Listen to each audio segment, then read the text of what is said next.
हरे राम राम राम हरे हरे, हरे कृष्ण कृष्ण कृष्ण हरे हरे। नमस्कार सम्पूर्णमा, म प्रेक्षा पराजुली फेरि पनि हजुरको सामु उपस्थित भइन सकिसकेको छु श्रीमद् भागवत महापुराणको बारेमा हजुरलाई बताउनको लागि। योभन्दा अगाडिको एपिसोडमा मैले हजुरलाई अध्याय 2 मा रहेका केही कुराहरूको बारेमा बताएका थिएँ। आज पनि म हजुरहरूलाई अध्याय 2 मा रहेका बाँकी कुराहरूको बारेमा हजुरलाई बताउन यहाँ उपस्थित भइन सकिसकेको छु।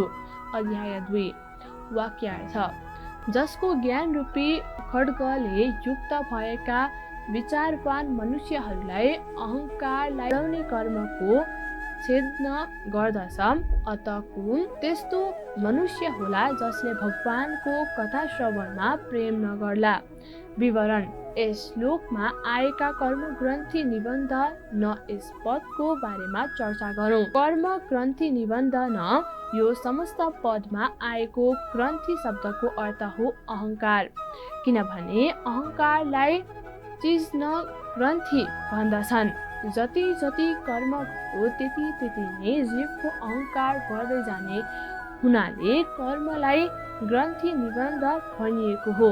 कर्मण्ड ग्रन्थि, कर्म ग्रन्थि, कर्म ग्रन्थि निबन्ध तीर्ति यस प्रकार समास गरेपछि कर्म ग्रन्थि निबन्ध नवम यस्तो समस्त पद बन्दछ। भगवानको कथा सुनेपछि चित्त शुद्धिद्वारा ज्ञान हुन्छ। ज्ञान भएपछि अज्ञान नष्ट हुन्छ र अज्ञान नष्ट भएपछि अहंकार बढाउने कर्म नष्ट हुन्छ। भगवानको कथा श्रवण गरेपछि हुने ज्ञानद्वारा अज्ञान नष्ट भइसकेपछि अहंकारलाई बढाउने सबै कारण नष्ट हुने हुँदा भगवानको कथा श्रवणमा प्रेम गर्नुपर्छ भन्ने यो श्लोकको आशय हो। वाक्यार्थ। पुण्य तीर्थमा बसेर महापुरुषको सेवा गरेपछि भगवानको कथा श्रवणको इच्छा हुन्छ। त्यसपछि श्रद्धा र त्यसपछिको भगवत कथा श्रवणमा प्रेमको उदय हुन्छ। वाक्यार्थ। भगवान श्री कृष्णको यशको श्रवण र कीर्तन दुवै मनुष्यलाई पवित्र पार्दछन्। भगवान सज्जनहरूको सुहृद हुनुहुन्छ। आफ्नो कथा श्रवण गर्ने भक्तहरूको हृदयमा प्रवेश गरेर उनीहरूको अशुभ वासनालाई उहाँले नष्ट गरिदिनुहुन्छ। वाक्यार्थ। सधैँ भगवान र भगवानका भक्तहरूको सेवाद्वारा अशुभ वासनाहरू नष्ट भएपछि पवित्र कृति भगवानमा अचल भक्तिको उदय हुन्छ। वाक्यार्थ।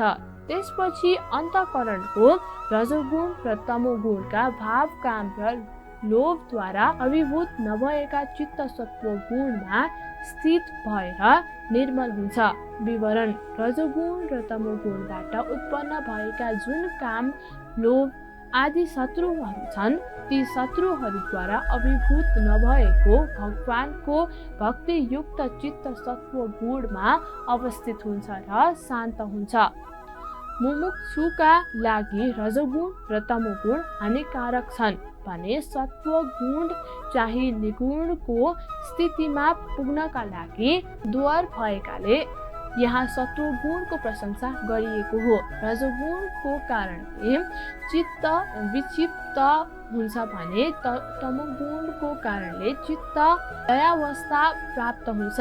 लय र विक्षेपले रहित भएका चित्त सत्वगुणमा अवस्थित हुन्छ। सत्वगुणले ब्रह्मको दर्शन गराउने हुनाले यस श्लोकमा सत्व प्रसिद्धति भनिएको हो। यहाँ प्रसिद्धतिको अर्थ उपसाम्यति अर्थात् शान्त हुन्छ भन्ने हो। आत्मबाहेक संसारका सम्पूर्ण पदार्थहरू त्रिगुणात्मक हुन्छन्। चित्त पनि त्रिगुणात्मक हुन्छ। चित्तबाट सत्व, रज र तमो गुणलाई हटाएपछि चित्तको कुनै पनि अस्तित्व सिद्ध हुँदैन।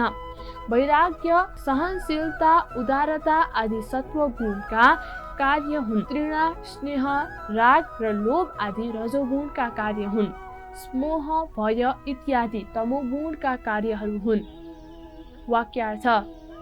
यस प्रकार भगवानको भक्तिद्वारा चित्त प्रसन्न भएपछि आसक्तिले रहित भएका व्यक्तिलाई भगवत तत्व साक्षात्कार हुन्छ। वाक्यार्थ।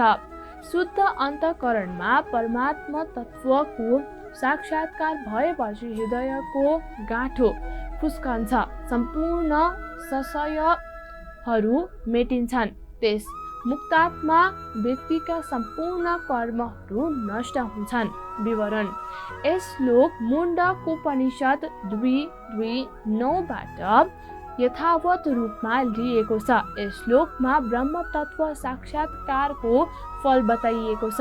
यहाँ आत्मा र अन्तःकरणको परस्परको तादात्म्याध्यायलाई हृदय ग्रन्थि भनिएको हो। फलाम तात्ने क्रममा जसरी आगाको उष्णता फलाममा सर्दछ, फलाम आगो जस्तै पतित हुन्छ, त्यसै गरी आत्माको चैतन्यको पतित बुद्धिमा हुन्छ अनि बुद्धिमा रहेर परातत्व कर्तव्य र भोक्त तत्वको पतिथि आत्मा हुन्छ। यस प्रकार परस्परको तादात्म्याध्यायलाई यहाँ हृदय ग्रन्थि भनिएको छ। भगवानको भक्तिद्वारा अन्तःकरणका सम्पूर्ण दुर्वासनाहरू हटिसकेपछि अन्तःकरण शुद्धि हुन्छ। शुद्ध अन्तःकरणमा आत्माको साक्षात्कार हुन्छ। उपनिषदहरूमा मनद्वारा अथवा सूक्ष्म बुद्धिद्वारा आत्माको साक्षात्कार हुन्छ भनेर भनिएको छ। भगवान शङ्कराचार्यले गीता भाष्यमा आत्मज्ञानको साधनको विषयमा यस प्रकार लेख्नु भएको छ: शास्त्र र आचार्यको उपदेशद्वारा आत्मज्ञानको साधनको विषयमा अनुभव हुन्छ। त्यो अनुभवद्वारा अन्तःकरणमा संस्कार उत्पन्न हुन्छ। त्यो संस्कारद्वारा संस्कृत भएको अन्तःकरणलाई शुद्ध अन्तःकरण भनिन्छ। त्यही शुद्ध अन्तःकरणमा आत्माको साक्षात्कार हुन्छ।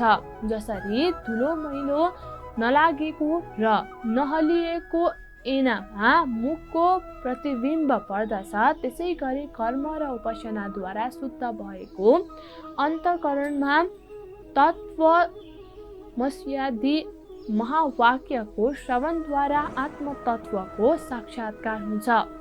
यहाँ आत्मतत्व साक्षात्कार भनेर जीव र परमात्माको अवैध ज्ञानलाई लिनुपर्दछ। न्याय, वैशेषिकाख्य र योग दर्शनका अनुयायीहरू वेद ज्ञानद्वारा मोक्ष हुन्छ भन्ने स्वीकार्दछन्, तर वेदान्त दर्शनका अनुयायीहरू वेद ज्ञानद्वारा नभई अवेद ज्ञानद्वारा मोक्ष हुने बताउँछन्। उपनिषदहरूमा पनि वेद ज्ञानद्वारा मोक्ष हुन्छ भन्ने सिद्धान्तको खण्डन गरिएको छ। उपनिषदका अनुसार वेद दर्शन विस्तृत ज्ञान होइन, अपितु अवेद दर्शन नै ज्ञान हो। वेद दर्शनले द्वैतको सिद्धि गर्दछ र द्वैतमा संशय रहन्छ। अद्वैतमा संशय सम्भव छैन। उदाहरणका लागि जागृत र स्वप्नमा पतिथि हुने हुनाले ती अवस्थामा संशय हुन्छ। स्फूर्ति अवस्थामा द्वैतको अभाव हुने हुनाले संशयको पनि अभाव हुन्छ। संशय गर्नु विस्तृत मनको कार्य हो। शुद्ध अन्तःकरणमा परमात्मा तत्त्वको साक्षात्कार भएपछि अज्ञानको निवृत्ति हुन्छ र अज्ञानको निवृत्ति भएपछि अज्ञानको कार्य मनको पनि वाद हुन्छ। अर्थात् जीवाणुमुक्ति काल मन आत्मादेखि अभिन्न रूपले रहेको हुनाले मनमा कुनै प्रकारको संशय हुन सक्दैन। त्यसकारण भगवतत्व साक्षात्कार भएपछि सम्पूर्ण संशय मेटिन्छन् भनिएको हो। आफ्नो आत्मादेखि अभिन्न ब्रह्म तत्वको साक्षात्कार भएपछि हृदय ग्रन्थिको भेदन हुन्छ अथवा अहङ्कार नष्ट हुन्छ। ब्रह्म ज्ञानको फल हो अहङ्कारको निर्वृत्ति।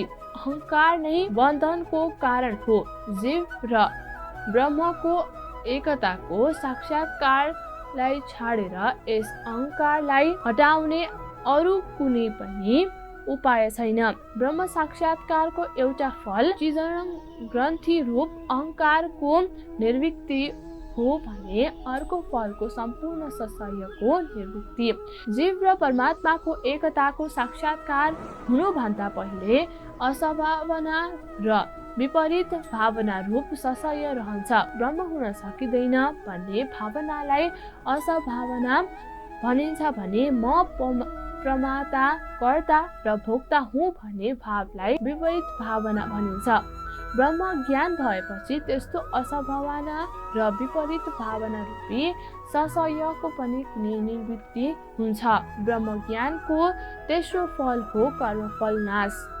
सचित र प्रारब्ध गरी दुई प्रकारका कर्महरू हुन्छन्। जीवको अनन्त जन्ममा असंख्य कर्महरू गरेका हुन्छन्। ती कर्महरूलाई सचित कर्म भन्दछन्। ती कर्महरूमध्ये जीवलाई फल दिनका लागि उन्मुख कर्महरूलाई प्रारब्ध कर्म भनिन्छ। कपासको थुप्रोमा आगो लगाउँदा कपासको थुप्रो एक क्षणमा भस्म भए चाहिँ ब्रह्म ज्ञान भएपछि जीवका सम्पूर्ण सचित कर्महरूलाई ज्ञान रूपी आगोले भस्म गरिदिन्छ। तर प्रारब्ध कर्म भने हातबाट छुटेका बाण जस्ता हुन्। जसरी हातबाट छुटेका बाणलाई फेरि फर्काउन सकिँदैन, त्यसै गरी प्रारब्ध कर्मलाई ज्ञानले नष्ट गर्न सक्दैन। ज्ञानका प्रारब्ध कर्मले उत्पन्न गर्ने हुँदा ज्ञानको जनक प्रारब्ध कर्म हो। प्रारब्ध कर्मबाट उत्पन्न भएका ज्ञानले प्रारब्ध कर्मलाई नष्ट गर्न सक्दैन। अत यहाँ कर्म भनेर सचित कर्मलाई बुझ्नु पर्दछ। प्रारब्ध कर्मलाई छोडेर ज्ञानीका अरू सम्पूर्ण कर्महरू ज्ञानद्वारा नष्ट हुन्छन्। वाक्यार्थ यसै कारण विवेकशील मनुष्यहरू सधैँ ठुला आनन्दले अन्तःकरणलाई शुद्ध गराउने। वाक्यार्थ सत्व, रज र तमका भेदले प्रकृतिका तीनवटा गुणहरू छन्। यी तीन गुणहरूलाई स्वीकार गरेर एउटै परमब्रह्म परमात्मा यस संसारको सृष्टि, स्थिति र प्रलयका लागि ब्रह्मा, विष्णु र महेश्वरको रूप धारण गर्नुहुन्छ। परन्तु यी तीन देवताहरूमध्ये मनुष्यहरूको परम कल्याण त सत्व गुणलाई स्वीकार गर्ने भगवान नारायणबाट मात्र सम्भव छ। वाक्यार्थ पृथ्वी तत्त्वको विकार दाउराको अपेक्षा धुवा श्रेष्ठ हुन्छ।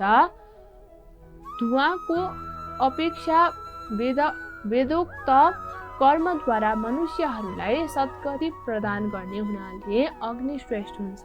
त्यसै गरी तमोगुणको अपेक्षा रजोगुण श्रेष्ठ, रजोगुणको अपेक्षा सत्वगुण श्रेष्ठ, किनभने सत्वगुणले ब्रह्मको दर्शन गराउँछ। वाक्यार्थ यसकारण प्राचीन कालमा मननशील महात्माहरू आफ्ना कल्याणका लागि विशुद्ध सत्वमय भगवान वासुदेवको भजन गर्दथे।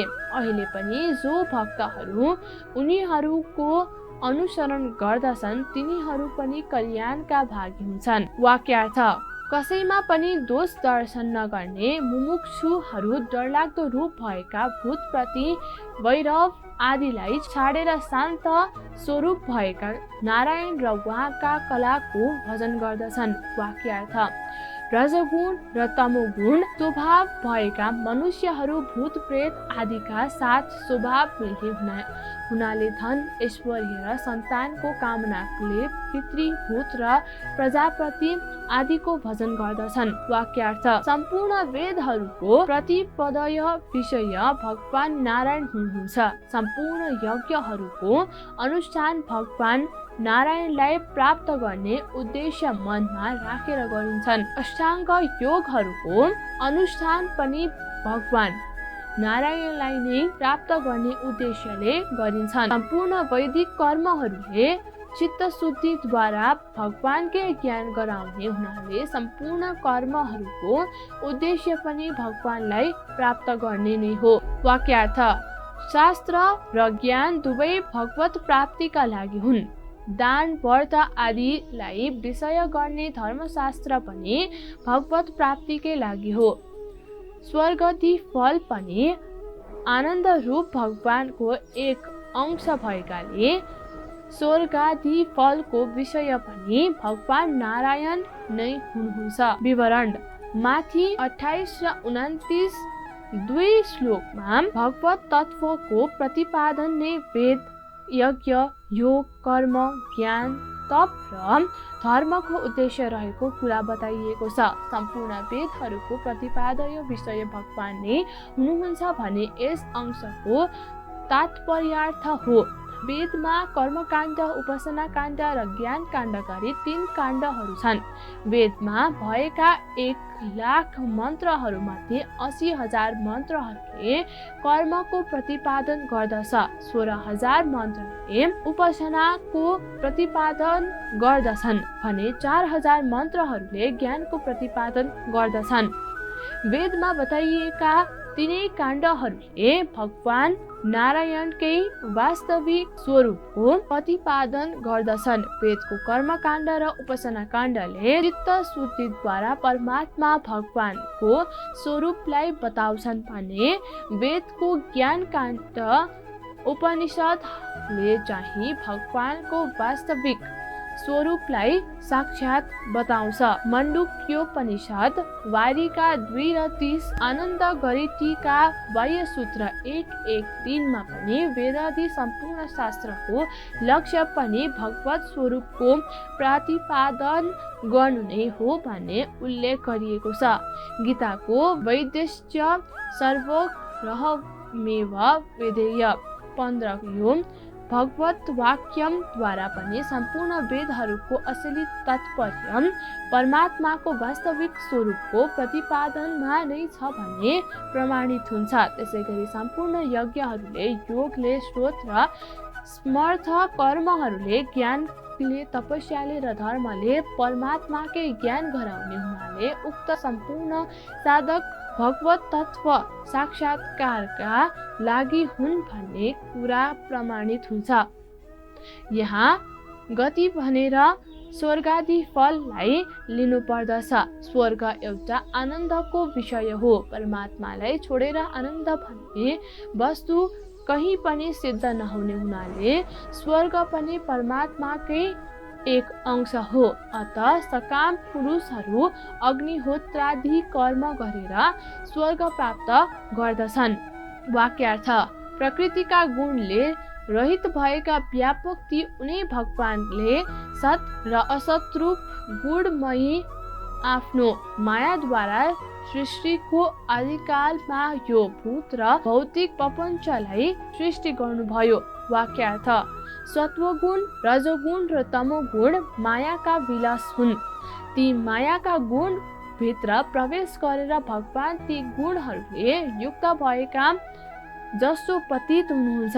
वस्तुत भगवान नारायण विज्ञानन्द घन हुनुहुन्छ। वाक्यार्थ अग्नि विस्तुत एउटा भए तापनि अनेक प्रकारका उपाधिको संसर्गले गर्दा अनेक रूपमा देखा पर्दछ। त्यसै गरी सम्पूर्ण प्राणीहरूका आत्मस्वरूप भगवान नारायण एउटै हुनुहुन्छ, परन्तु प्राणीहरूका अनेकताको दृष्टिले विभिन्न रूपमा देखिनुहुन्छ। वाक्यार्थ भगवान नै सूक्ष्म भूत, इन्द्रिय र आत्मा र अन्तःकरण आदि गुणहरूका विकारभूत भावद्वारा अनेक प्रकारका योनिहरूको निर्माण गरेर तिनमा भिन्न भिन्न जीवहरूले प्रवेश गरेर तत्त योनिहरूको अनुरूप विषयहरूको भोग गर्नुहुन्छ। वाक्यार्थ उहाँ सम्पूर्ण लोकहरूको रचना गर्नुहुन्छ। देवता, पशु, पक्षी र मनुष्यहरू आदि योनिहरूमा लीलावतार ग्रहण गरेर सत्वगुणद्वारा जीवहरूको पालन पोषण गर्नुहुन्छ। आज मैले हजुरहरूलाई अध्याय 2 मा रहेका सम्पूर्ण कुराहरूको बारेमा बताएँ भने अर्को एपिसोडमा म हजुरहरूलाई अध्याय 3 मा रहेका कुराहरूको बारेमा बताउने बाचाको साथमा म प्रेक्षा पराजुले हजुरहरूको साथमा बिदा हुन चाहन्छु है त। हस्त नमस्कार सबैजनालाई, राधे राधे भन्न चाहन्छु। साथसाथै लाइफ ओके टेलिभिजन हेर्न नबिर्सिनुहोला।